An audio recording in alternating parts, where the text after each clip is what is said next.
Nous sommes ravis de participer à cette œuvre de quête de ce qui est essentiel et de ce qui demeure, ce à quoi nous allons travailler ensemble ce soir.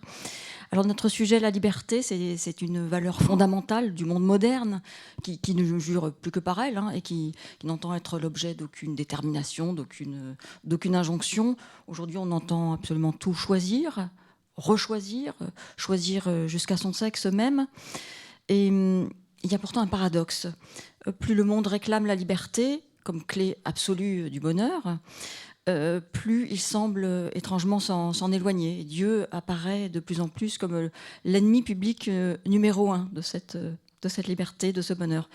Pourtant, le bonheur ne semble moins que jamais répandu si l'on en croit la consommation de psychotropes et les différents indicateurs de santé de notre société. Tous recherchent le bonheur, y compris celui qui met fin à ses jours, disait Pascal, mais bien peu l'atteignent. Alors, cher Mariano Fazio, je crois que je prononce bien votre nom, à l'italienne ou à la française, bon, je vais faire du mieux possible. Vous nous parlez de la liberté, vous êtes parti en quête à travers les classiques, ces œuvres atemporelles qui ont toujours quelque chose à nous dire aujourd'hui, qui parlent de l'âme humaine, et ce sont ces œuvres qui nous parlent à travers le temps.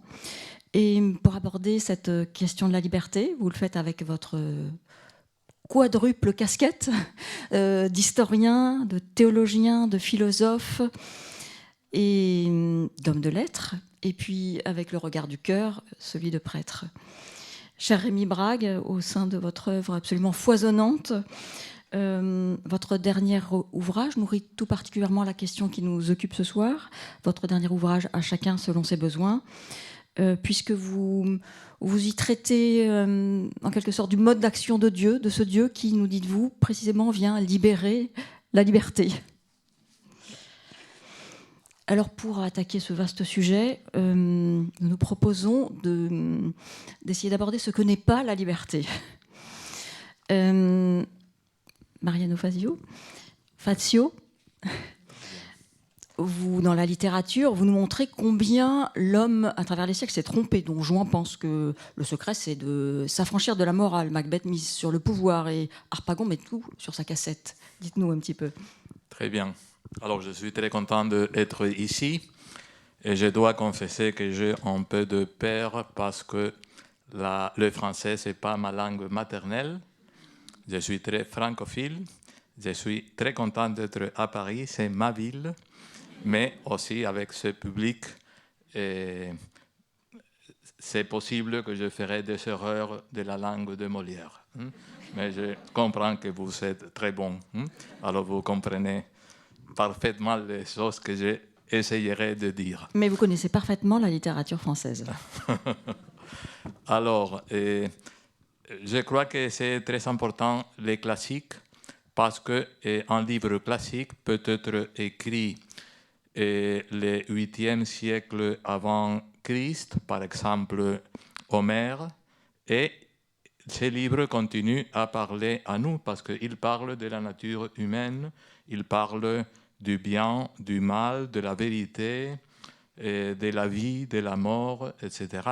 Il y a aussi des livres écrits il y a 5 ans, ce n'est pas le cas des livres de Rémi Brague, mais il y a des autres livres qui, après 5 ans, ne disent absolument rien.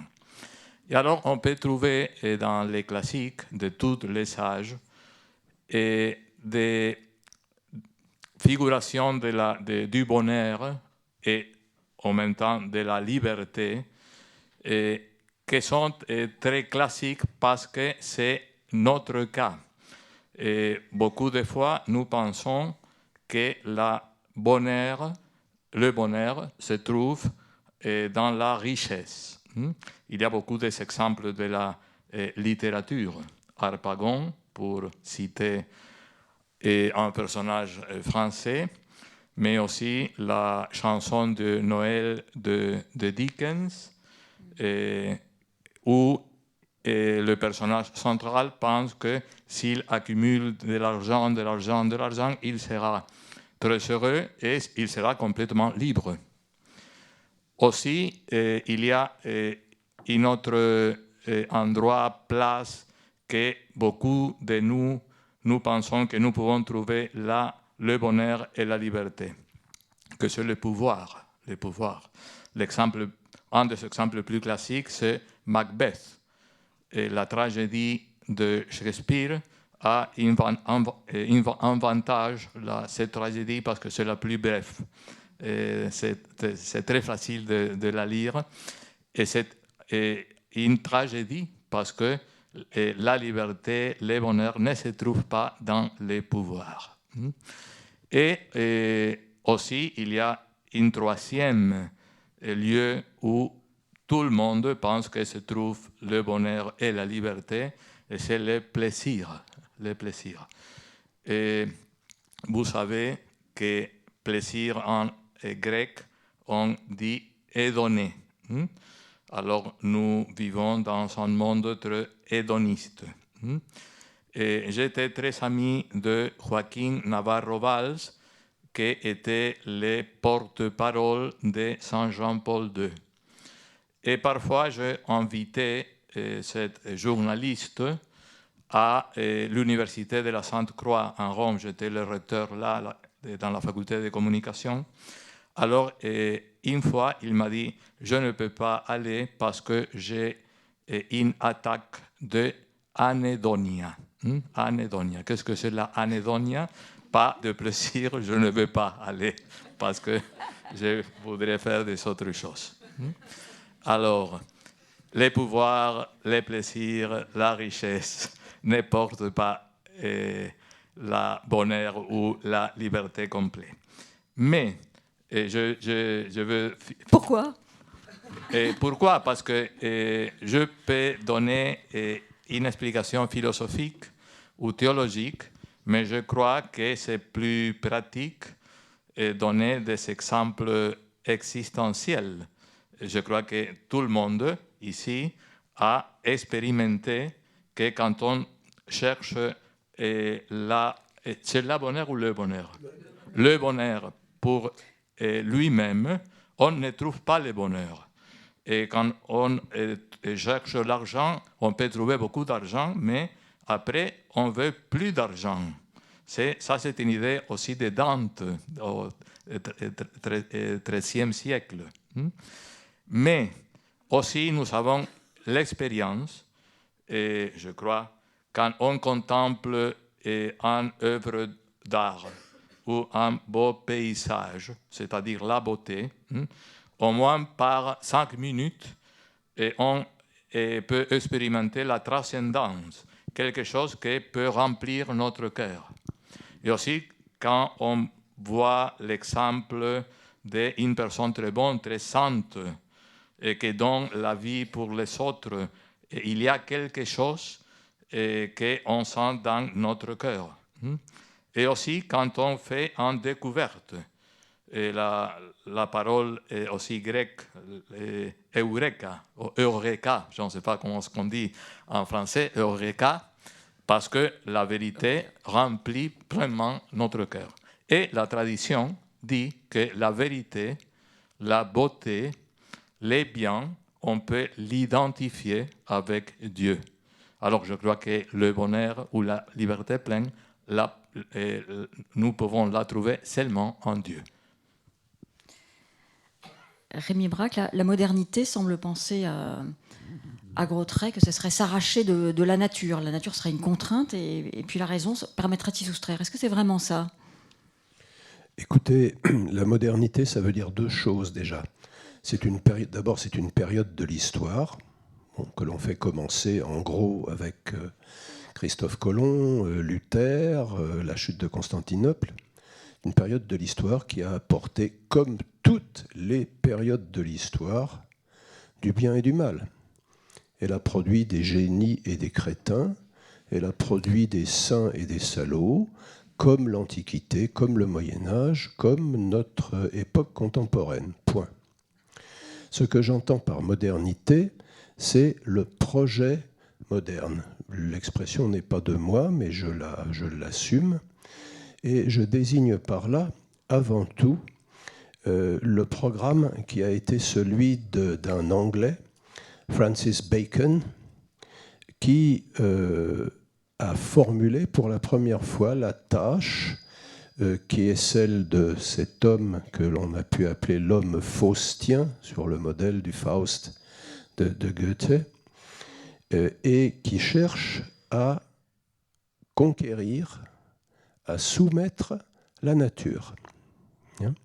L'idée, notre cher Descartes n'avait fait que pomper Bacon lorsqu'il dit, dans la 6e partie du discours de la méthode, que grâce à sa nouvelle philosophie, nous allons devenir comme maître et possesseur de la nature. Il a la prudence de dire comme maître et possesseur de la nature. Enfin bon, le programme est quand même là.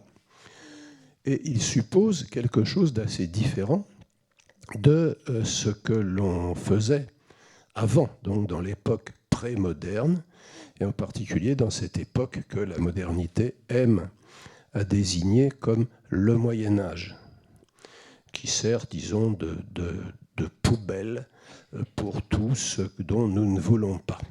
Bien.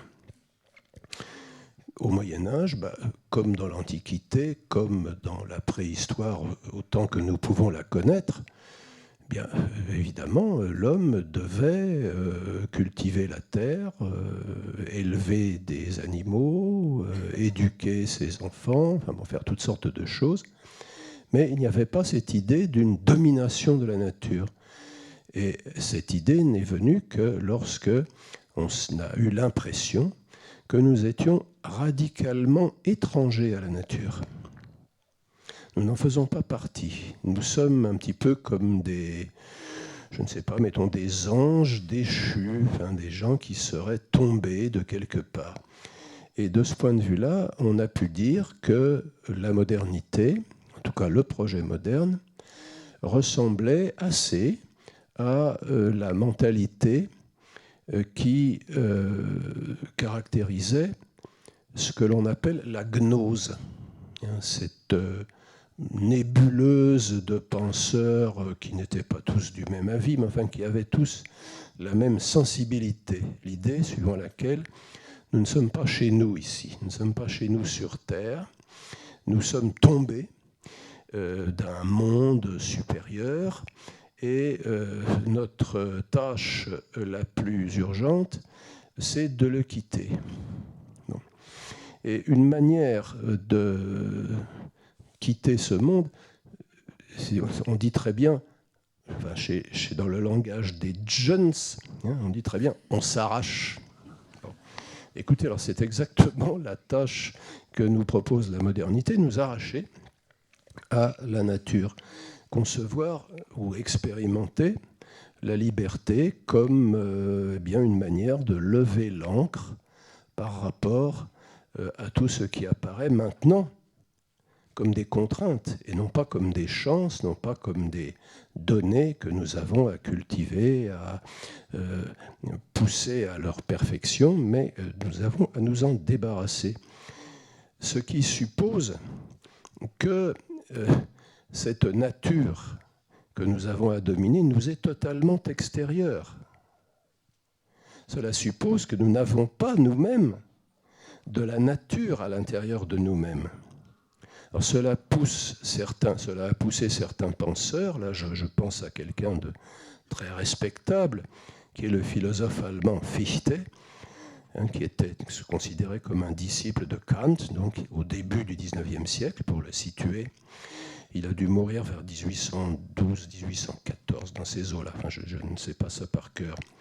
Et il disait que, à la naissance, nous ne sommes rien. Rien du tout. Une table rase, quelque chose qu'il va falloir former, qu'il va falloir donc éduquer, d'où l'importance extrême de la pédagogie. Il va falloir changer ce néant que nous sommes en quelque chose. Et c'est seulement par notre liberté que nous allons réussir à devenir non pas ce que nous sommes, mais ce que nous serons, puisque au départ, nous ne sommes rien.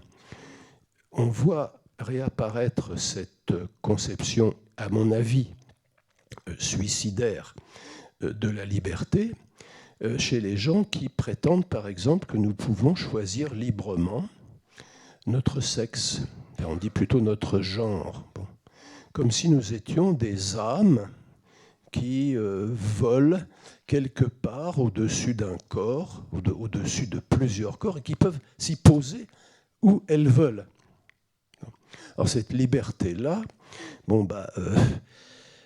qui suppose donc que nous sommes des étrangers, que nous n'avons rien à voir avec ce dans quoi nous sommes et ce qui est autour de nous, est évidemment contraire à tout ce que nous apprenons de plus en plus sur la nature. Les physiciens nous disent que les atomes dont notre corps est fait ont été forgés très peu de temps après le fameux Big Bang. Les biologistes nous expliquent que notre corps est le résultat d'un très long processus qui mène à l'hominisation après des millénaires et des millénaires d'évolution. Alors il faut choisir, ou bien on conçoit la liberté comme une manière d'utiliser le mieux possible ces données que nous n'avons pas choisies, ou alors la liberté consiste à nier, à dire simplement non, ça n'existe pas, il n'y a que moi de vrai. Bon.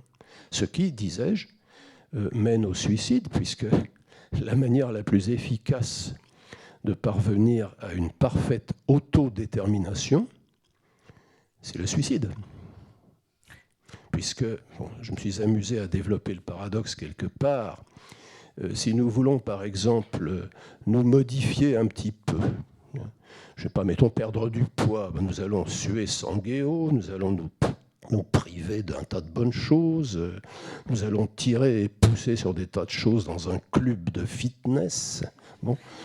Et puis, dès que nous allons relâcher notre effort, terminé, nous allons reprendre du poids. Si nous voulons nous améliorer moralement, alors là, c'est pire encore. Chaque fois que nous allons nous confesser, nous allons avouer les mêmes péchés. Nous n'allons pas, ou très, très, très lentement, très, très superficiellement, arriver à être un petit peu moins mauvais qu'avant. En revanche, si nous nous suicidons, nous pouvons obtenir une transformation radicale, irréversible et à peu de frais, avec des choses qui sont en vente dans toutes les bonnes pharmacies. Bon. Donc je dirais, le paradoxe, si vous voulez, d'une certaine conception de la liberté, c'est qu'elle est suicidaire. Alors nous qui n'avons pas envie de nous suicider ce soir, voilà, nous ne sommes pas pressés. Vous, l'un et l'autre, donc vous avez commencé à dresser une réappropriation de la liberté. Mariano Fadio, vous distinguez-vous la liberté pour et la liberté de? Est-ce que vous pouvez nous en dire plus là-dessus? Oui, je crois qu'il y a beaucoup de façons d'expliquer qu'est-ce que la liberté et de classifier les différents types de liberté. Pour moi, une façon très simple, c'est de faire la distinction entre la liberté pour, c'est-à-dire la liberté à une finalité. Après, j'essaierai d'expliquer quelle est la finalité. Et la liberté de choisir, on doit la mettre au service de la finalité pour. C'est-à-dire, si je veux aller à Berlin, je dois choisir un billet d'avion ou de train pour aller à Berlin. Je peux acheter un billet pour aller à Madrid. Mais si je veux aller à Berlin, j'utilise ma liberté de choix dans une forme très peu intelligente. Alors, la liberté de choix, que beaucoup de monde pense que c'est la liberté, c'est-à-dire choisir entre le vin rouge ou le vin blanc, nous sommes en France, ou Pepsi ou Coca-Cola, c'est une forme de liberté, mais très pauvre. Et puis la liberté de, c'est-à-dire, si j'éclaire la finalité de la liberté, et je dois expliquer ça, alors je dois me libérer de tous les esclavages que j'ai et qui sont des obstacles pour aboutir à mon but, à mon finalité. Alors, je peux expliquer un peu. Et selon la cosmovision chrétienne, la liberté se trouve partout. Et en particulier, on peut, si on veut commencer pour lire les sacres écritures, il faut peut-être commencer par le livre de la Genèse. Et là, on parle de la création. Et dans la création, il y a une liberté infinie, liberté divine. Pourquoi Dieu a créé le monde? Parce qu'il a voulu partager son bonheur avec nous. Il a créé ce monde et nous-mêmes pour amour. Liberté et amour vont toujours ensemble. Et ça, c'est une vérité de foi très importante. Et la deuxième vérité de foi plus importante, c'est la rédemption. La rédemption. Jésus-Christ, le Fils de Dieu, se fait chair librement par un choix de Dieu. Alors, c'est-à-dire, pour un chrétien, la liberté se trouve derrière toutes les dimensions de la vie. Si j'ai été créé par amour, je dois répondre avec amour. La liberté, pour moi, la finalité dernière de la liberté, c'est l'amour. L'amour, la liberté, c'est très important parce que sans liberté, on ne peut pas aimer. Et notre vocation, pas la vocation chrétienne, la vocation humaine en général, c'est la vocation à l'amour. Pour aimer, il faut être libre. Alors, je dois choisir parmi les différentes possibilités avec l'idée claire, ou plus ou moins claire, parce que parfois nous avons beaucoup de confusion dans notre intelligence, mais surtout dans notre cœur, de mettre des moyens pour arriver à l'amour. On va revenir sur les moyens un peu plus tard. Voilà. Oui. Donc, vous nous faites une très belle définition de la liberté, qui est une liberté qui est pour aimer. Pour aimer, liberté pour aimer. Rémi Braque, la liberté pour aimer, vous êtes d'accord avec cette définition? Non seulement je suis d'accord avec cette définition, mais... Wow, je suis tranquille. Mais on a un peu travaillé en amont. Je ne vais pas rester si gentil, hein, mais d'une certaine manière, c'est une évidence. Je ne vois pas du tout comment on pourrait concevoir la liberté comme autre chose que la capacité d'aimer. Le problème étant qu'on peut aimer des tas de choses très diverses. On peut aimer des choses qui en valent la peine, et puis on peut aimer des choses qui n'en valent pas du tout la peine. Alors aimer, oui, la caractérisation de l'amour qu'a donné Don Mariano, je la partage, mais je dois constater qu'elle ne va pas de soi du tout.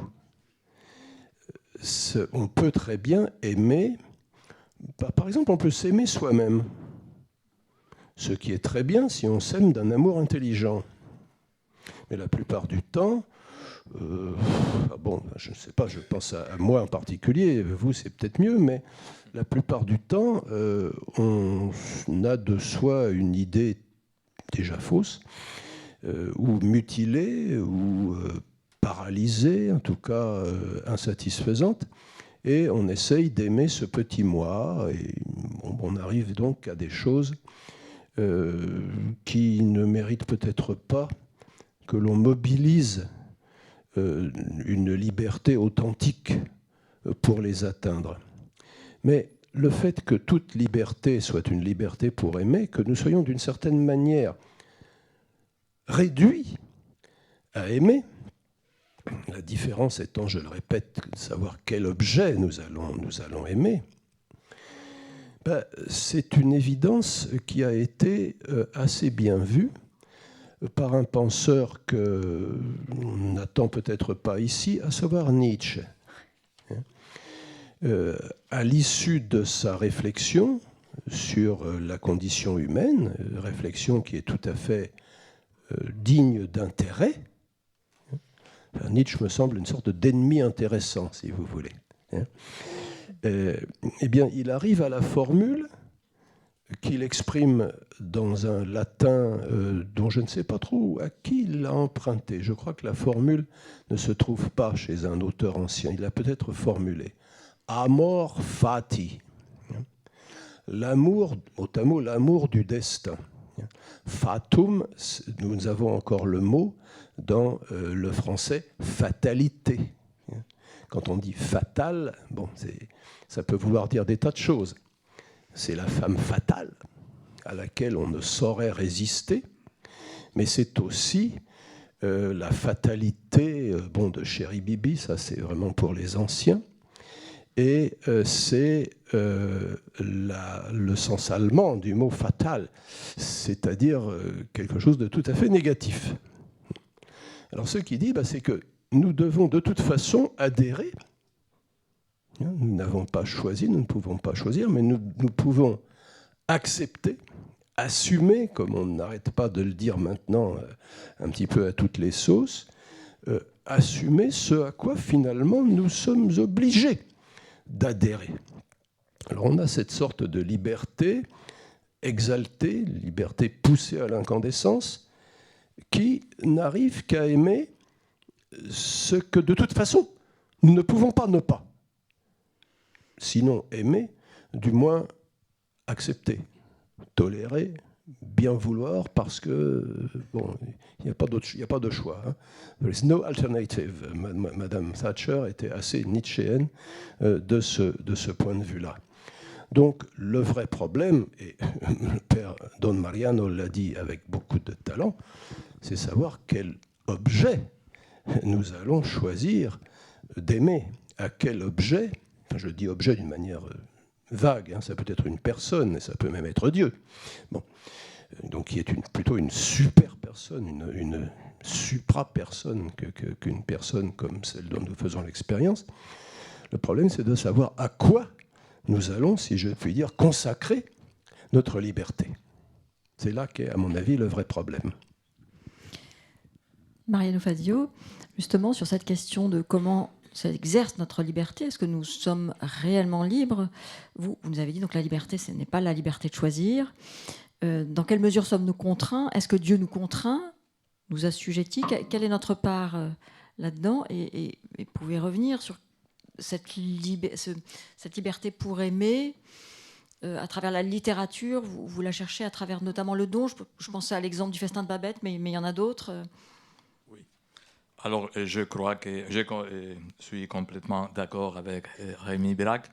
Et sur Nietzsche, je dirais qu'il parle de s'adhérer à le destin, mais c'est une contradiction dans son système parce que c'est un devoir éthique. Mais s'il y a seulement fatalité, il n'y a pas de devoir éthique.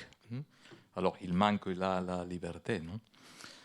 Et alors, je crois que nous sommes libres, mais pas avec une liberté radicale, une liberté complète, infinie. Nous avons une liberté limitée. Limitée. Et pour exercer,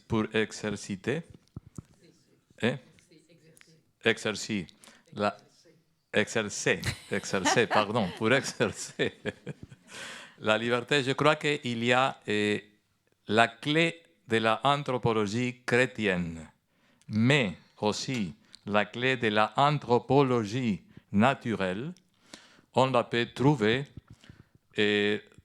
au numéro 24 de la Gaudium et Spes, un document, constitution apostolique du Concile Vatican II, qui était la citation plus souvent citée par Jean-Paul II, parce que je crois qu'il a écrit, quand il était évêque au Concile, la phrase, je ne me rappelle pas exactement en français, mais l'idée c'est que la personne humaine se peut réaliser dans les dons sincères de soi. Alors, l'idée commune de la liberté, c'est je dois penser à moi-même, je dois avoir beaucoup de pouvoir, d'argent, de plaisir, etc. Mais il y a des personnes, et surtout il y a des exemples, où la personne se donne complètement aux autres et sont complètement libres, complètement, entre guillemets, libres. L'exemple que j'ai mis au livre, c'est le festin de Babette. C'est aussi un personnage français, parce que je ne sais pas si vous connaissez l'histoire d'Isaac Dinesen. Il y a aussi un film très connu, Le festin de Babette. C'est le film préféré de pape François. Ah bon? Il me l'a dit personnellement. Vous en savez des choses? Oui, oui. Alors, maintenant, je ne peux pas raconter toute l'histoire, mais elle doit aller à Norvège. Le film est en Danemark, mais l'histoire, c'est en Norvège. Elle a dû échapper de la France pour problèmes politiques, etc. Elle était catholique, romaine, et elle a vaincu la loterie, on dit. C'est une immigrée et donc elle s'installe et puis un jour elle apprend qu'elle a gagné à la loterie dans son pays. Et elle donne un dîner excellent, la meilleure cuisine française, et là elle met tout l'argent qu'elle a gagné. Alors c'est un don absolument complet, gratuit. Beaucoup de monde pense que c'est un symbole de l'Eucharistie. Et Babette, elle était très pauvre, etc., les personnes qui habitent avec elle disent alors tu dois tourner en France, tu es riche. Il dit non, je suis pauvre parce que j'ai donné tout pour organiser ce dîner, mais je suis un artiste. Un artiste, c'est jamais et jamais pauvre. Oui, elle dit je ne serai jamais pauvre parce que jamais pauvre parce qu'un artiste et il trouve le bonheur, la liberté complète dans le don de soi. Alors je crois que c'est la clé de l'anthropologie chrétienne, mais aussi naturelle, quand on laisse de penser complètement en soi-même et pense un peu dans les problèmes des autres, on peut commencer à être plus libre. Rémi Brague, est-ce que Dieu ne limite pas un peu notre liberté, malgré tout? C'est le sentiment de beaucoup. Et vous dites dans votre livre passionnant, vous dites la prudence. Enfin, chez l'homme, la providence se fait prudence. Et la prudence, c'est, dites-vous, savoir que notre action s'insère dans un monde qui a son épaisseur propre et non dans une glaise modelable à volonté. Je trouve que ça fait parfaitement écho à ce que disait Mariano Fazio. Oui, sur le caractère non modelable du monde, là c'est vraiment une évidence, en ce sens que si nous voulons agir, il faut que nous respections certaines lois, les lois de la physique par exemple. Bon. Si nous voulons apprendre à, je ne sais pas, faire de la gymnastique, je parle des agrès, n'est-ce pas, pas simplement la culture physique, mais nous sommes obligés de tenir compte de la gravité. Bon, si nous ne tenons pas compte de la gravité, nous allons nous casser la figure. Il s'agit de mettre notre liberté dans le contexte qui la rend possible. Sans la gravité, nous ne pourrions pas danser, nous ne pourrions pas faire les pieds au mur, nous ne pourrions pas faire avec notre corps tout ce que font les acrobates et les gymnastes. Ceci, première remarque. Deuxième remarque, la conception selon laquelle Dieu limiterait notre liberté me semble particulièrement stupide, pour le dire brutalement et de manière pas très gentille. Cela prouve simplement qu'on n'a pas lu le décalogue. Alors je l'ai devant moi, c'est dans le chapitre 20 de l'Exode. Alors je vous lis la traduction française.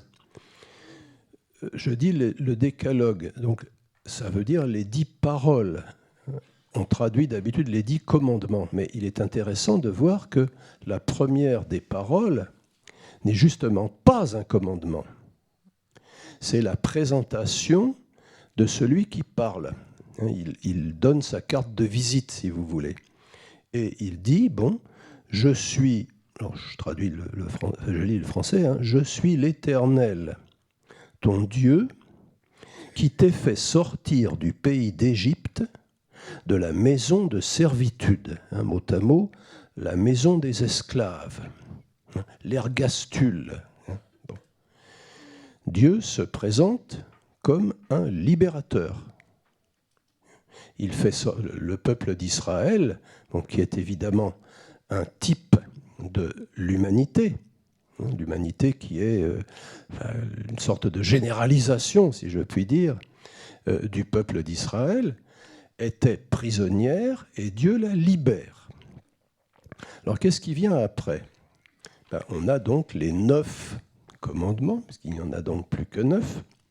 Là, ce sont vraiment des commandements, mais ce sont des commandements qui ont pour but d'empêcher que l'esclave qui vient juste d'être libéré et qui a peut-être encore le souvenir du confort qu'apportait la servitude, les marmites de viande, les oignons, les bons légumes d'Égypte, comme c'est par la suite raconté dans l'Exode, puisque Moïse a du mal avec le peuple.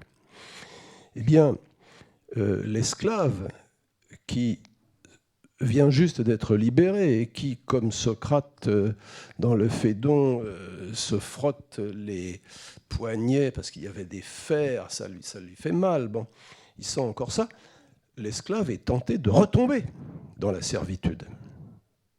Eh bien, les 9 paroles qui suivent sont des règles qui sont destinées à l'empêcher de retomber dans cette situation de non-liberté. Ce sont les garants de la liberté. Je me suis amusé, pas dans ce petit livre, mais dans un livre plus ancien, à interpréter les 10 commandements à la lumière de l'éthique aristocratique. Alors mettons, je ne sais pas, l'éthique du gentleman. Je suis un grand lecteur de Woodhouse, donc, ou un grand spectateur de Downton Abbey. Donc, vous voyez de quoi je parle. Bon, regardez par exemple la règle du sabbat. Bon, un gentleman accorde un jour de congé à son valet. Bon. Tu ne tueras pas. Bon.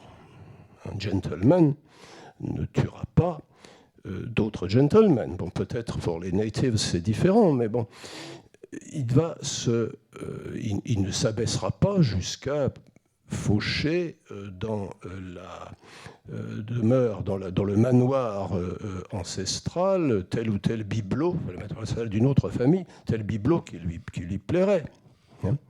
Honore ton père et ta mère. Bien entendu, il visite la galerie des ancêtres, de temps en temps, toujours dans le château, peut-être à Downton ou ailleurs.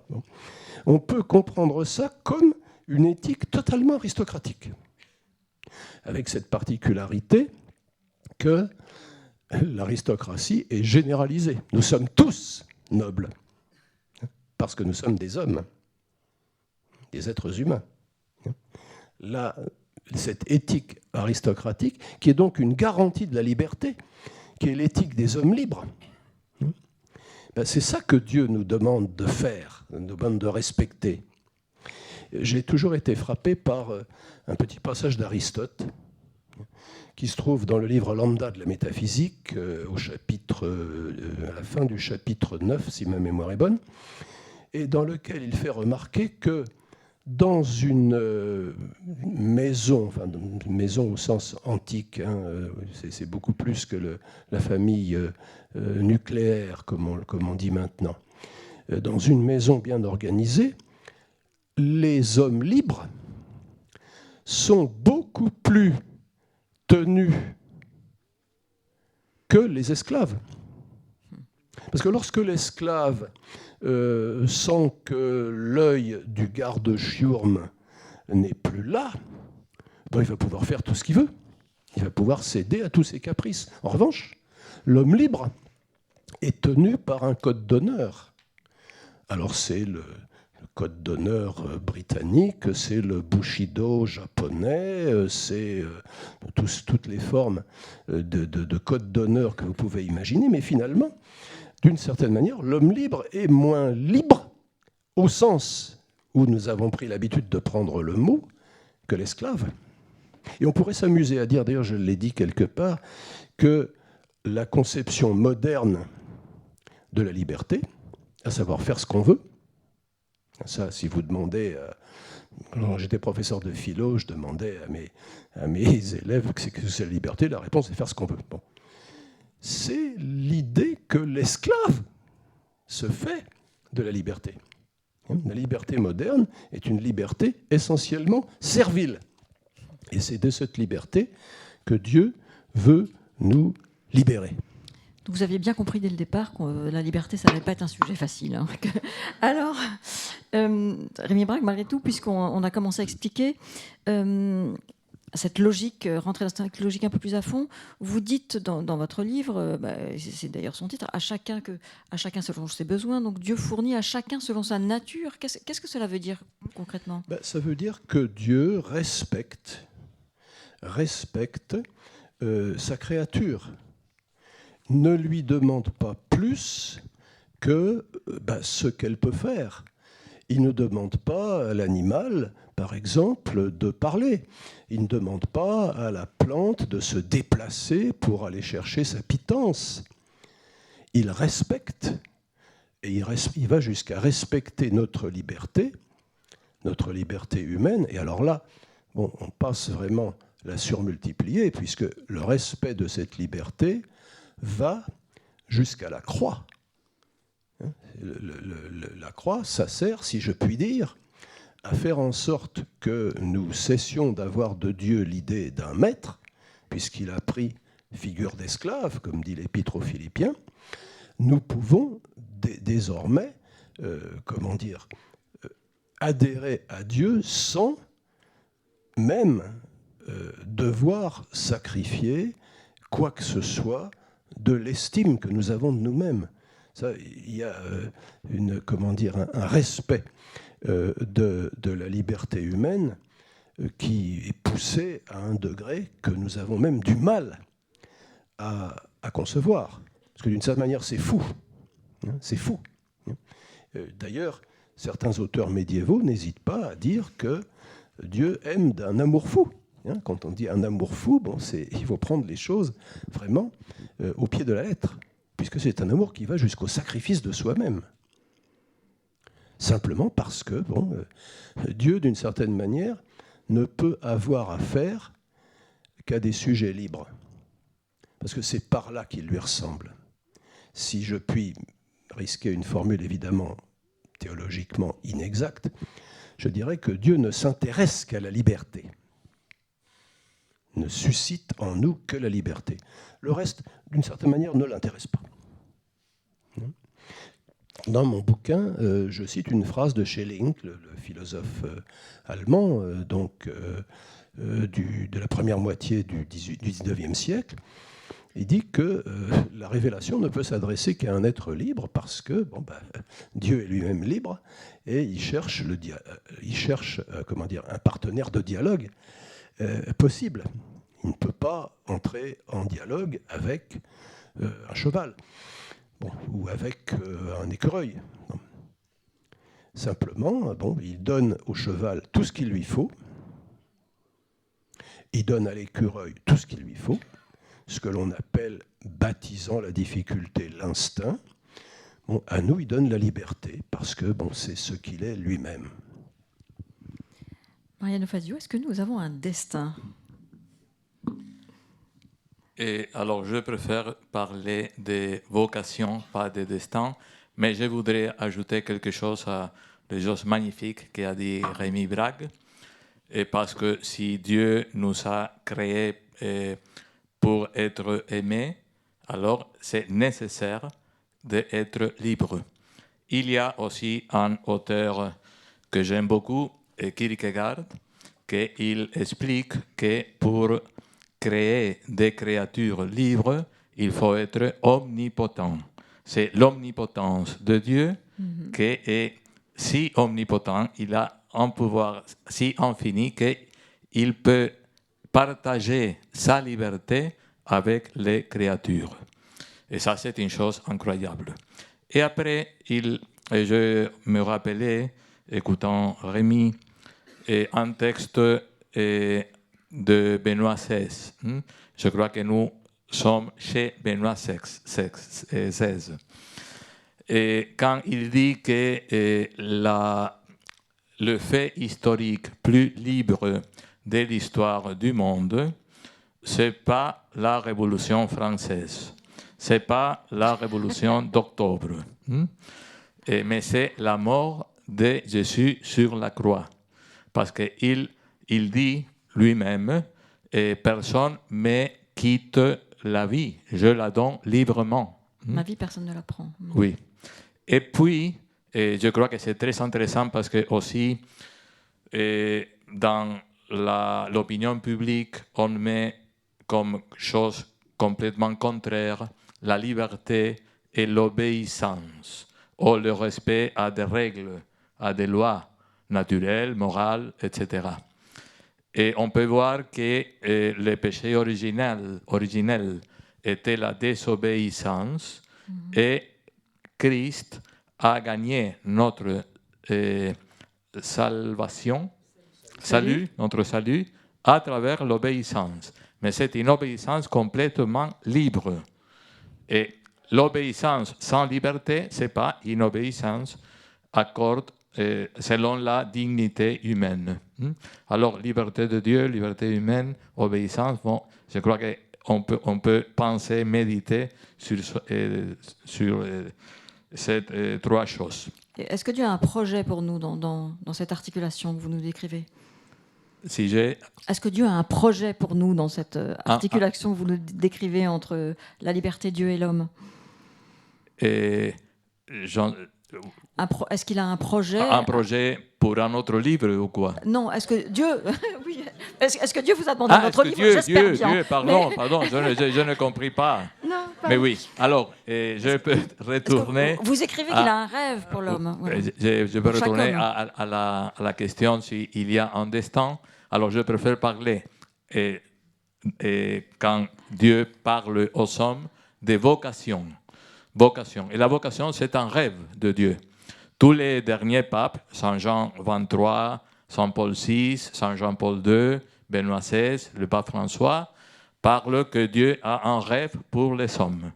Alors, le destin, c'est trouver la vocation, c'est-à-dire les choses que Dieu demande à nous personnellement. Et tout le monde a une vocation. Ça, par exemple, Kierkegaard souligne beaucoup que tout le monde a une mission dans le monde. Et je crois que la question clé de notre existence, c'est quel est le rêve de Dieu pour moi. Alors, le destin, c'est pour moi plus proche à la fatalité, à la manque de liberté, à les lois naturelles physiques. Mais quand on parle de l'homme, je préfère parler de l'appel de Dieu à chaque homme. Tout le monde a une vocation, pas une vocation à la vie de prêtre religieux, etc. Il faut trouver qu'est-ce que le Seigneur nous demande. Et quand on trouve notre vocation et on est fidèle à la vocation, on peut se dire vraiment libre. Vous donnez dans votre livre l'exemple de Frodon, qui a une vocation malgré lui. Ah oui, ça c'est incroyable. Et quand c'est le dialogue entre Gandalf et Frodon, parce que Gandalf demande à Frodon s'il veut détruire l'anneau, et il dit oui, mais après il dit oui, mais je préfère, s'il y a une autre personne pour le détruire, etc., qu'est-ce que j'ai fait pour recevoir ces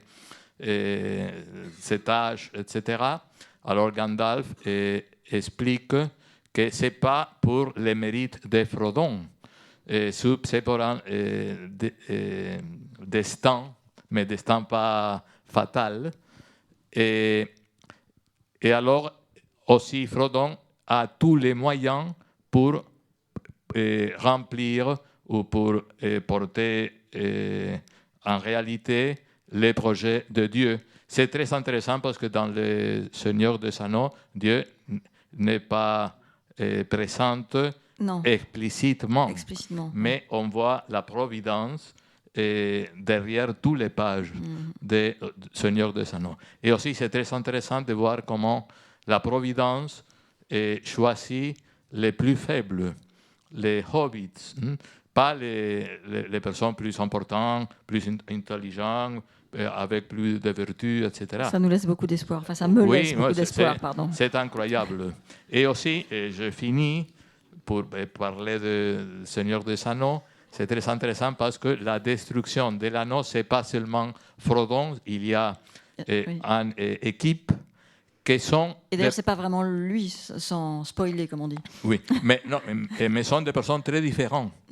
Et il y a des elfes, des personnes humaines, des arbres, etc. Et ils ont des visions très différentes, mais ils sont très unis pour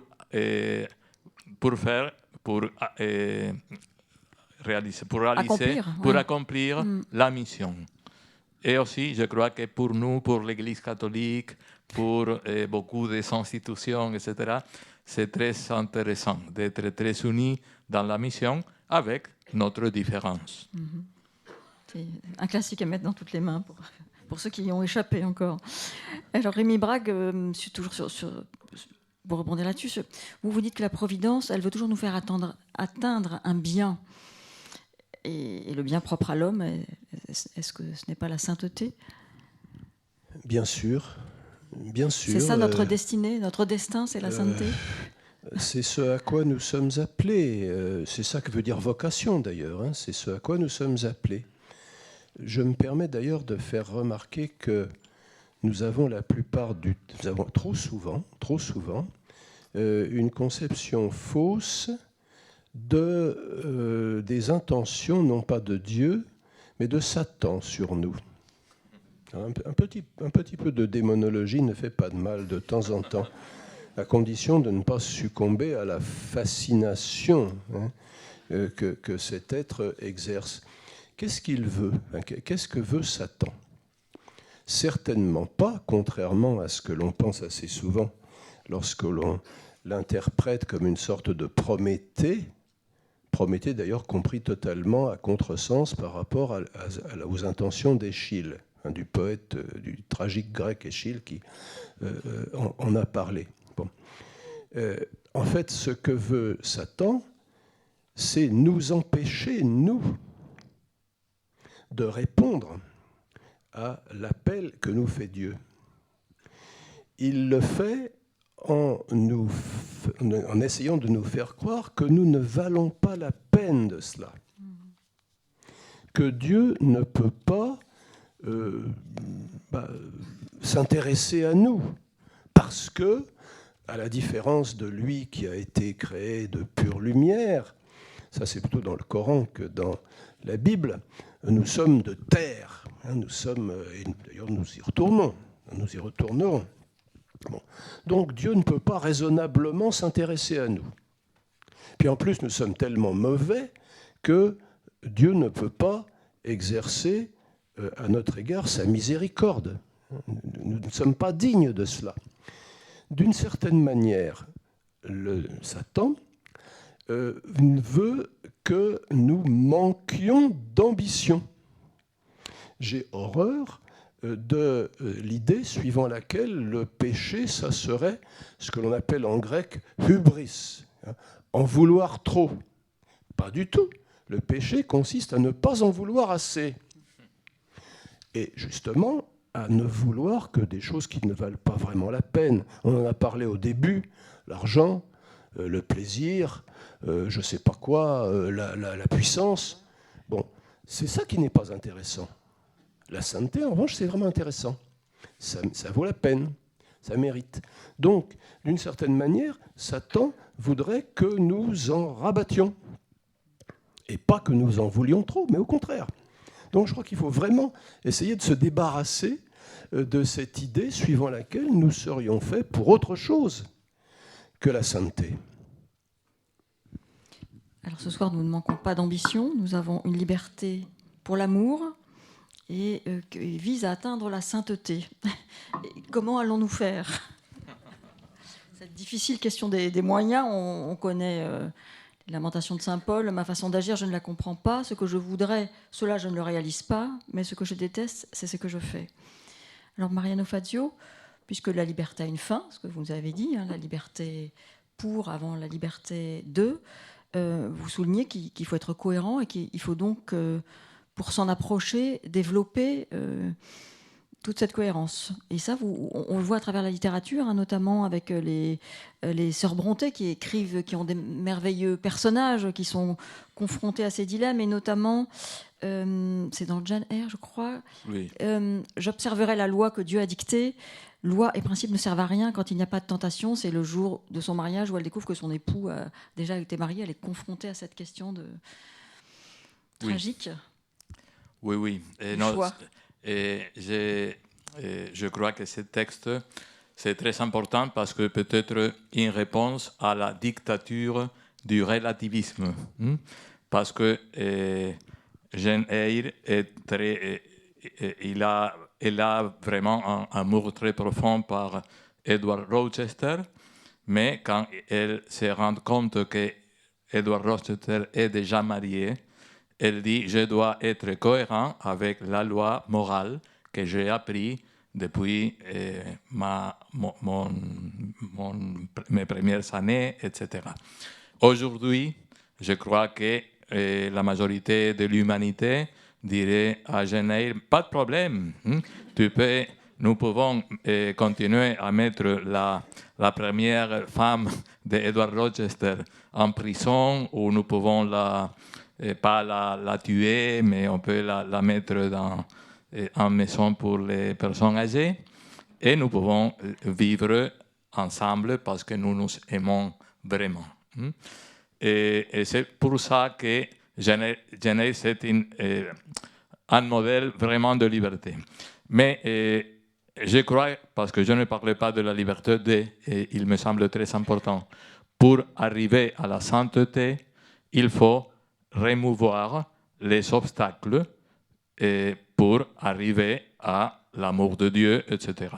Alors, il y a beaucoup d'obstacles, pas dans le monde contemporain, aussi dans la civilisation d'Égypte et en Grèce et dans le Moyen-Âge de l'Orient et dans la Troisième République, c'est-à-dire toujours, il y a des obstacles à la sainteté.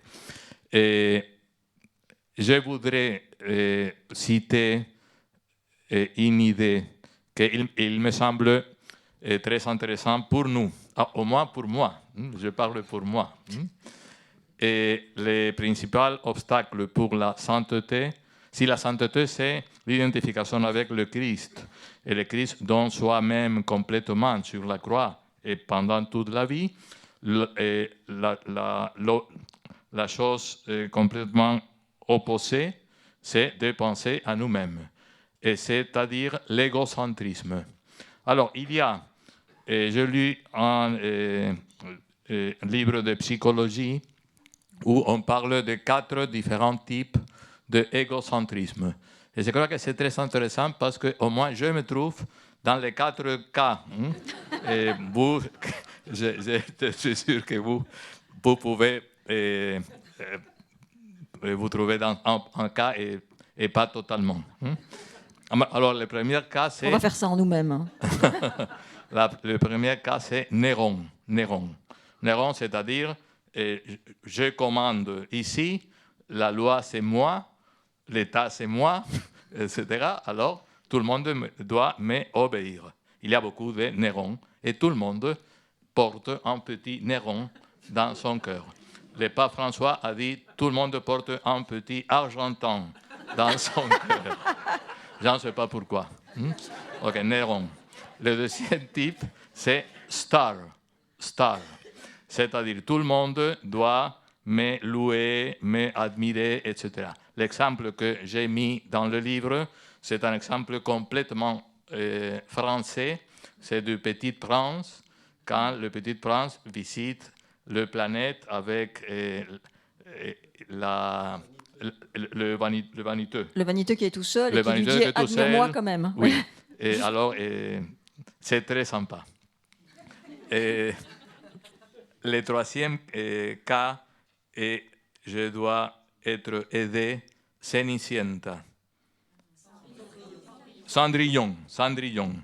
Et c'est un cas Très répandu. Malheureusement très répandu, parce que c'est la personne qui pense je souffre beaucoup et je suis l'unique personne au monde qui souffre.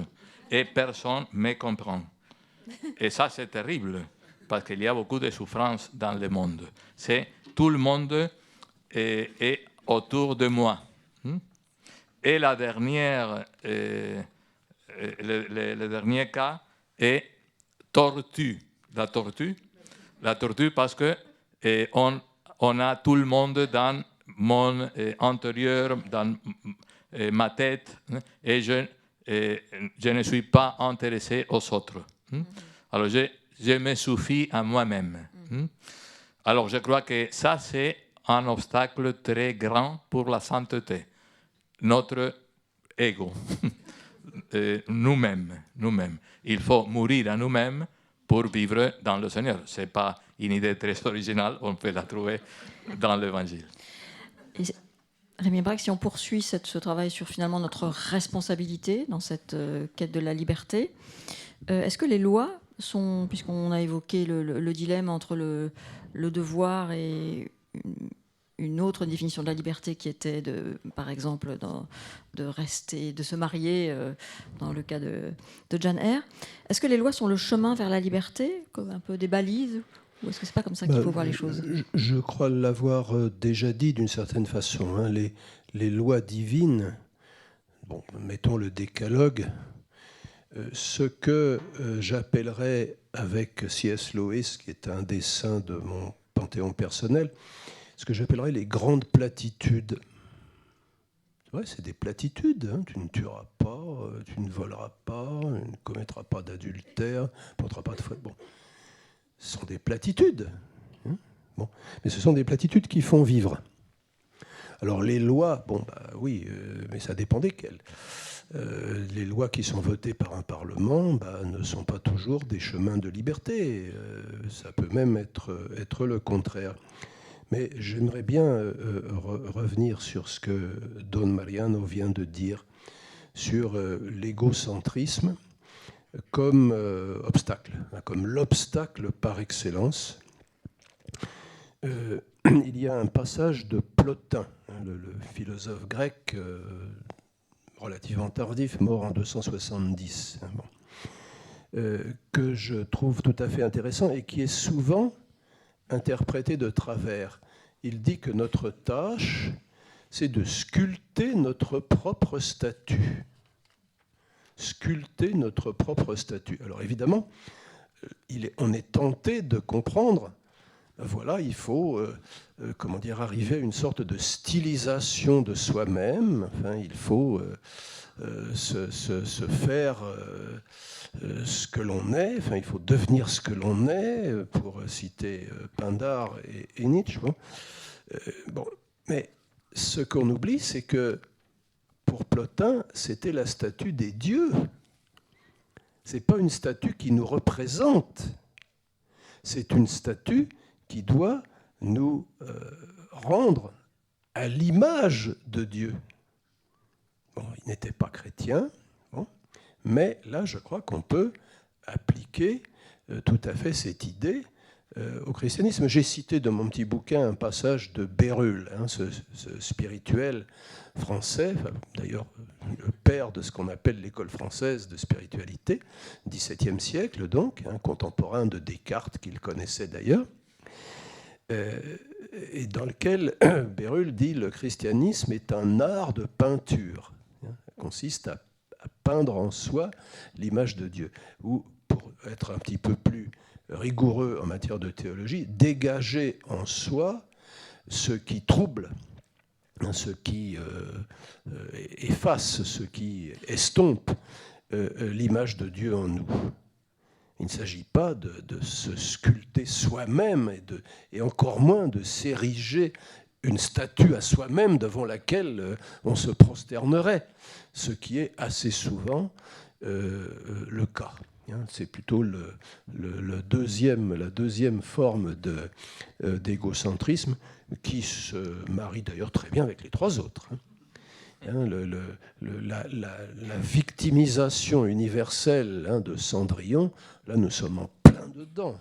Mais c'est aussi d'ailleurs une manière de prendre le pouvoir, de devenir Néron, de forcer l'autre à me donner ce que je veux, puisque je suis la victime, donc j'ai droit à tout, etc. Mariano Fazio, vous, dans cette quête de la connaissance de soi qui vise à effacer notre ego, vous nous rappelez l'exemple de David. Oui, je crois que la connaissance de soi, c'est très important parce que si on veut arriver à la sainteté, il faut reconnaître notre situation. Et dans notre situation, il y a des choses très positives et aussi des choses très mauvaises qu'il faut changer. C'est la caractérisation très typique de l'examen de conscience, que c'est très important pour la vie chrétienne, mais aussi pour la vie naturelle. Il faut réfléchir sur notre vie. Mais si nous ne sommes pas des anges, alors parfois nous pouvons avoir une idée de nous-mêmes complètement trompée, parce que nous avons de la vanité, nous sommes égocentriques, etc. Alors c'est très important aussi de demander l'aide des autres. Et si on est chrétien, on peut demander la lumière de l'Esprit Saint. On peut lire la Scripture, etc. Mais aussi, il y a des amis. L'amitié, c'est un élément absolument central de la vie bonne, comme disait Aristote. Une vie sans amis, ce n'est pas une vie humaine. Et alors, il y a un personnage incroyable dans la Bible, qu'il était canonisé, mais je crois que pas formellement, le roi David, et que vous connaissez l'histoire.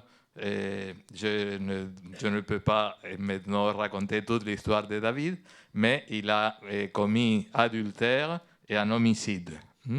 Il avait envoyé au front Oui. OK. Alors, il était avec paix antérieure, parce qu'il ne s'est rendu compte qu'il était vraiment un pécheur avec des péchés très graves, très graves. Et Dieu envoie un prophète, Nathan, qui raconte à David une histoire d'une personne qui avait un mouton, etc. Et il avait une autre personne très riche et décide de tuer les moutons de pauvres pour donner à un visiteur, etc. Alors David dit, ça c'est incroyable, il faut tuer cette personne, etc. Et Nathan dit, mais c'est toi, cette personne c'est toi, c'est toi-même. Alors il se rend compte et la conséquence c'est les sommes 50. Miserere mei, etc. C'est une chose incroyable. Et alors, la connaissance de soi-même, c'est très important, mais il faut demander de l'aide pour se connaître bien. Parce qu'autrement, nous pouvons être trompés parce que nous avons beaucoup de vanité, nous sommes remplis de nous-mêmes.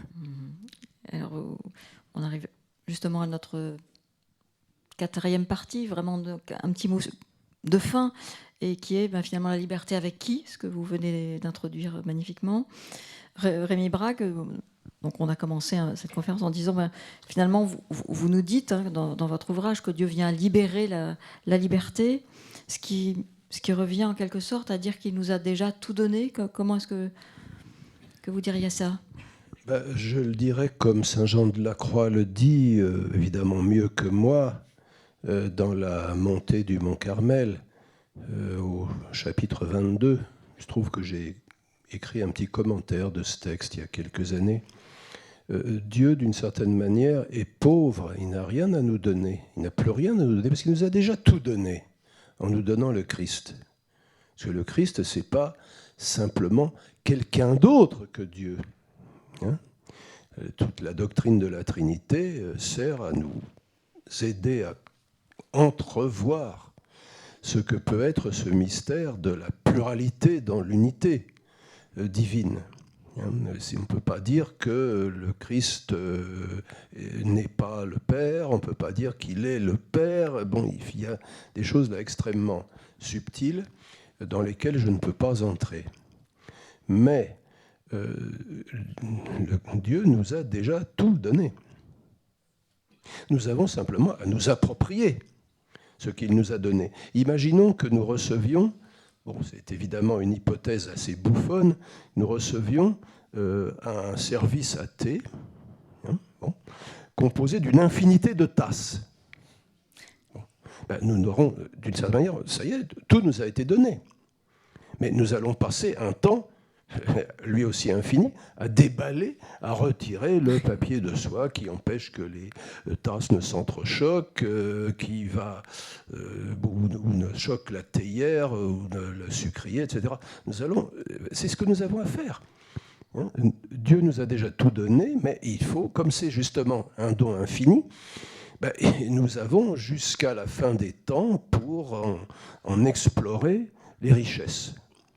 Mais j'aimerais, si vous voulez, peut-être, avec votre permission, tacite, avec votre permission, revenir finalement au début. Je la donne, on ne me la prend pas, je la donne. Merci. Au début de cet entretien, qui part finalement du livre de Don Mariano sur la manière dont les classiques peuvent nous aider à comprendre les choses et puis peut-être à rendre notre vie un petit peu moins mauvaise. Bon. C'est exactement ce qui se passe lorsque le prophète Nathan s'adresse à David et lui raconte une histoire. Il lui raconte une histoire. Et une fois que la réaction du roi a été obtenue, et c'est exactement la réaction que voulait le prophète Nathan, il dit c'est ton histoire, c'est ton histoire.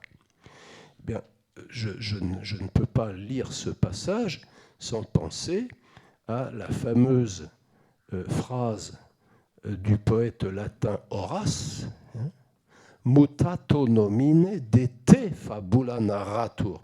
Le nom n'est pas échangé, mais c'est ton histoire qui est racontée. C'est ton histoire qui est racontée. C'est à ça que l'on peut reconnaître la littérature classique. On peut donner différentes définitions de ce que c'est qu'une œuvre classique. Bon, la définition que je propose, ou la caractérisation que je propose comme ça, c'est une œuvre picturale, musicale, littéraire, théâtrale, comme on voudra, qui parle de nous, qui ne nous laisse pas après comme nous étions avant. Si vous regardez une pantalonnade de boulevard, bon, alors le type en caleçon dans l'armoire, l'amant dans l'armoire, le mari, la femme qui commence au téléphone, vous voyez la pièce de boulevard classique. Bon, vous allez peut-être vous taper sur les cuisses pendant 1 heure ou 2 heures, vous allez rire comme c'est bien. Bon. Après, vous serez exactement le même. Comme le fameux canard proverbial, n'est-ce pas, qui ne se mouille pas, qui sort de l'eau aussi sec qu'il y était entré. Bon, en revanche, si vous lisez, je ne sais pas, Homère, vous avez parlé d'Homère, puisque c'est l'œuvre la plus ancienne de notre tradition littéraire occidentale, si vous lisez le Don Quixote, si vous lisez le Faust, si vous lisez, je ne sais pas, Shakespeare, disons toutes ces œuvres que l'on considère à juste titre comme des classiques, ça va vous faire quelque chose. Vous allez vous demander, est-ce qu'il n'y aurait pas un petit bout de Faust en moi ? Est-ce qu'il n'y aurait pas un petit bout de Don Quichotte en moi ? Est-ce qu'il n'y aurait pas un petit bout de Hamlet ? Est-ce qu'il n'y aurait pas un petit bout d'Ulysse ou d'Achille ou d'Hector, etc. C'est ça une œuvre classique. Et c'est pour ça que le livre de Don Mariano me semble extrêmement bénéfique. Parce qu'il nous fait nous rendre compte que, bon, vous parlez que de littérature, que de textes écrits, on note que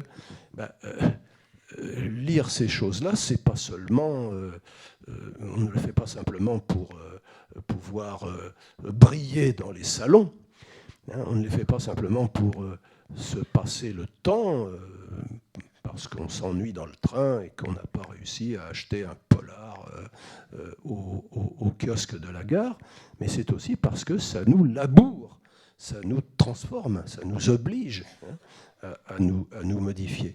Un petit peu comme dans ce fameux poème de Rilke qui se termine par « Il n'y a aucun endroit qui ne te voit, tu dois changer ta vie ». Il est devant une statue d'Apollon, un fragment d'une statue d'Apollon, et il s'aperçoit que c'est la statue qui le regarde. Ça nous regarde, effectivement, comme on dit. Anne Fazio, vous dites d'ailleurs dans votre introduction que Jésus utilise le récit, le verbe.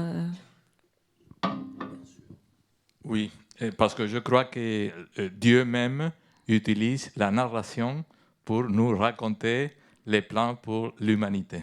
Mais maintenant, parce que je crois que tout le monde est J'ai une dernière question pour vous deux après. Un peu fatigué, je voudrais changer les règles de cette réunion. Vous avez écrit aussi un livre fantastique sur votre chemin spirituel. Vous avez trouvé la liberté en Dieu, etc. Alors, nous pouvons finir, si vous voulez, avec votre témoignage. Alors, j'avais prévu une toute autre question pour vous.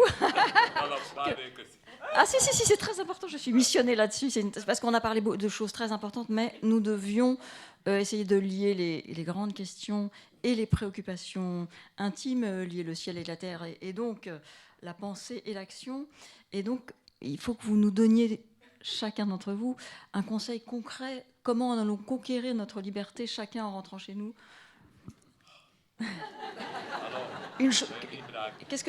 Dites-nous une chose que nous avons à faire. Moi, je recommande de lire vos ouvrages. Alors, je crois que quand un journaliste a demandé à Saint Jean-Paul II quel est votre texte préféré de l'écriture, il a dit « Veritas liberavit vos ». La vérité vous fera libre. Et la vérité, ce n'est pas seulement la vérité contemplative, la vérité technique, etc. C'est la vérité sur l'homme, sur la femme, sur la personne humaine.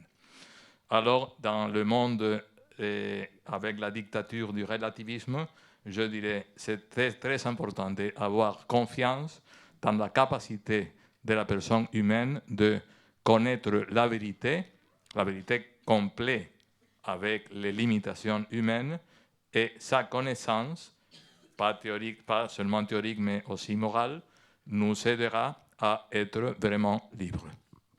Lire la Bible. La Bible. Rémi Brague. Pour répondre à votre question, que faire ? Eh bien, je reprendrai tout bêtement la devise des moines, donc la devise des gens auxquels se référait le pape Benoît lors de son discours ici même, enfin un peu plus bas d'ailleurs, mais enfin bon, au Collège des Bernardins.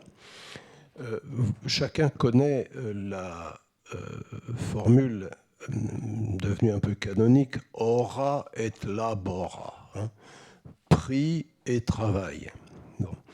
Elle reste dans les mémoires parce que ça rime, hein, c'est un jeu de mots, ora, labora, etc. Mais attention, la véritable formule, elle est en 3 impératifs. Et ça commence par audi, écoute, hein, ouvre tes oreilles, audi, et puis ensuite ora et labora. Ce n'est pas notre activité qui est première, qu'il s'agisse d'une activité de contemplation dans la prière ou d'une activité d'action, si j'ose ce pléonasme, dans le travail, mais c'est une ouverture. Écoute, prête l'oreille, donne l'oreille, comme on peut dire. Et bon, c'est à ce point que, par exemple, à la lecture des classiques, devient particulièrement intéressante, hein, puisque c'est une vocation qui nous arrive, c'est une voix qui nous appelle. Alors, Audi, on pourrait traduire par sois fidèle à ta vocation. Écoute celui qui t'appelle, écoute la voix qui te parvient. Et bon, éventuellement, fais ce qu'elle te dit.